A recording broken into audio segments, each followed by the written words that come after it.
మద్యం కేసులో బెయిల్పై బయటున్న వైసీపీ ఎంపీ మిథున్ రెడ్డికి మరోసారి కోర్టులో ఊరట లభించింది. విదేశాలకు వెళ్లేందుకు పాస్పోర్ట్ ఇచ్చేందుకు కోర్టు అనుమతి ఇచ్చింది. ఇక ఈ కేసులో చెవిరెడ్డి భాస్కర్ రెడ్డి, సజ్జల శ్రీధర్ రెడ్డి, వెంకటేష్ నాయుడు బెయిల్ పిటిషన్లపై మరోసారి వాదనలు వినిపించేందుకు అవకాశం ఇవ్వాలని సిట్ కోరడంతో విచారణ రేపటికి వాయిదా వేశారు.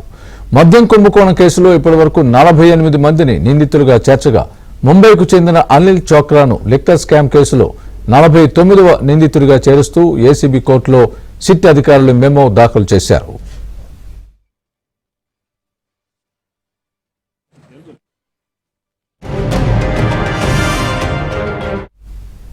మద్యం కుంభకోణం కేసుకు సంబంధించి ఇవాళ విజయవాడ ఏసీబీ కోర్టులో పలు పిటిషన్లపై విచారణ జరిగింది.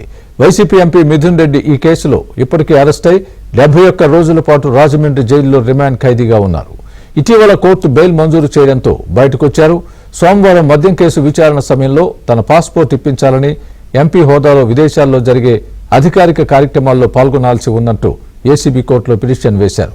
న్యూయార్క్లో జరిగే యునైటెడ్ నేషన్స్ జనరల్ అసెంబ్లీ సమావేశాలకు హాజరయ్యేందుకు పాస్పోర్టు కావాలని, తనతో పాటు 30 మంది ఎంపీల బృందం సమావేశాలకు హాజరయ్యేందుకు వెళ్తున్నట్లు కోర్టుకు తెలిపారు. సిట్ అధికారులు కౌంటర్ దాఖలు చేయగా ఇరు వర్గాల న్యాయవాదులు మంగళవారం వాదనలు వినిపించారు. దీనిపై విచారణ జరిపిన కోర్టు మిథున్ రెడ్డికి పాస్పోర్ట్ ఇవ్వాలని ఆదేశాలు జారీ చేసింది. అయితే దేశం విడిచి వెళ్లేందుకు అనుమతి తీసుకోవాలని కోర్టు ఆదేశాల్లో స్పష్టం చేసింది.